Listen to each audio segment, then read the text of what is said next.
안녕하세요. 사랑하는 수박씨 제자 여러분 반갑습니다. 하루의 개념 한 개씩 날마다 개념 쏙쏙 날개 강좌의 미라클 사회 역사 윤쌤입니다.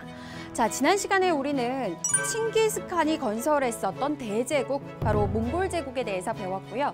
그 이후에 원나라로 이름이 바뀌고 나서 나타났던 여러 가지 정치 상황에 대해서까지 공부를 했습니다. 자, 오늘은요, 이 원나라 시대에 발달했던 경제 상황 그리고 문화의 특징 같이 이어서 공부를 할 거거든요. 원나라 시대에는 경제도 굉장히 발달하고 또 여러 가지 문화가 발달했다고 해요. 자, 먼저 그 첫 번째 원나라 경제에서 우리가 알아야 되는 포인트는 무엇이 있는지 오늘의 첫 번째 내용 계속 이어가겠습니다.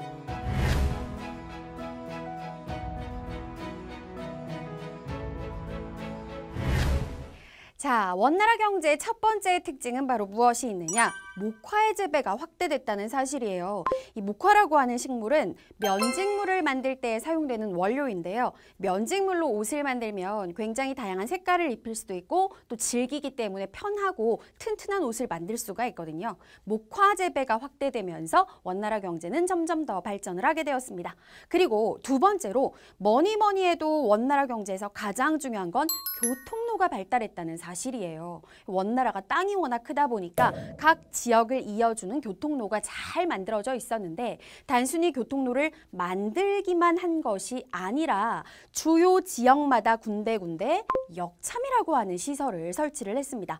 이 역참이라고 하는 시설은요, 중간중간에 이 길을 이용하는 사람들이 잠을 자거나 휴식을 취할 수도 있고 밥을 먹을 수도 있고 또 그 왕의 명령을 받은 신하들의 경우에는요, 타고 가던 말이 지쳤을 경우에 이 역참에서 말을 교체해주는 그런 역할을 하는 곳이기도 했어요.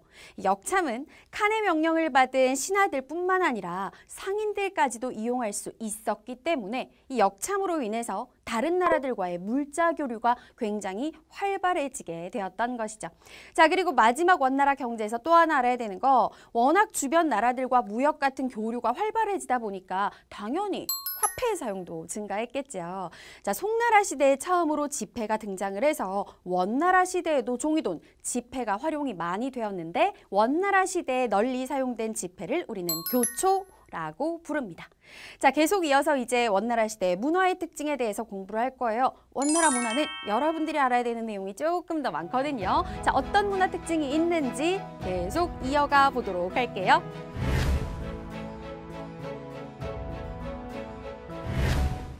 원나라 시대에는 송나라 시대에 계속 이어서 서민들이 즐기는 서민 문화가 발달을 했습니다. 자, 원나라 시대에 발달했던 서민 문화의 대표적인 것으로는 첫 번째, 말을 하는 것을 그대로 글로 옮긴 소설, 구어체 소설이 인기를 끌었고요. 그리고 오늘날로 치면은 뮤지컬과 비슷하다고 할 수 있을까요? 노래와 연극이 어우러진 잡극이라고 하는 연극의 일종도 서민 문화로 굉장히 유행을 했습니다. 자, 그리고 두 번째, 주변 나라와 워낙 교류를 활발하게 하다 보니까 인적 교류가 활발했어요. 외국인이 원나라에 굉장히 많이 왕래를 한 거죠. 그러면서 원나라의 이야기를 책으로 써서 자기들의 나라 지역에 전파한 사람들이 있었는데 대표적인 사람이 오늘의 제목에 등장한 마르코 폴로입니다. 이 마르코 폴로라는 사람은요, 원래 이탈리아 베네치아 지역의 상인 집안의 아들이었어요. 자, 그가 원나라에 방문을 해서 심지어는 여행만 하고 떠난 게 아니라 무려 17년이나 원나라에 살았다고 합니다. 그리고 원나라에서 관직까지 얻어서 관리로도 활동을 했다고 하죠. 이 마르코 폴로가 17년이 지난 후 자신의 나라로 돌아가서 쓴 책이 바로 동방견문록이라고 하는 책인데요. 이 동방견문록은 중세시대 아시아 지역의 역사를 연구하는 데 훌륭한 자료로 활용이 되었다고 합니다. 그 외에도 아프리카 북부의 모로코 출신의 이븐 바투타라고 하는 사람도요, 여러 지역을 여행하고 중국까지 방문하고 무려 25년을 전 세계 곳곳을 돌아다니면서 이것을 기록으로 남긴 대표적인 인물이라고 하죠. 자, 이번에 계속 볼 내용은 바로 문화 수용입니다. 다른 나라의 문화에 대해서 굉장히 개방적인 성향이다 보니까 다양한 문화를 받아들이게 됐는데요. 첫 번째는 바로 종교예요.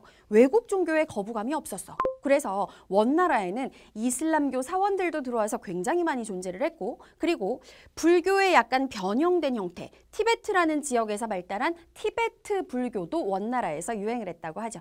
자, 그리고 원나라의 신하 중에서 천문학자이자 신하였던 곽수경이라는 사람이 있었는데 이 곽수경은 별자리를 관측할 수 있는 천문대도 만들었고요. 그리고 달력, 수시력이라는 이름의 달력도 제작을 했다고 해요. 자, 그리고 마지막으로 바로 문화 전파인데요. 우리 송나라의 3대 발명품 화약, 나침반, 활판인쇄술 기억나시죠?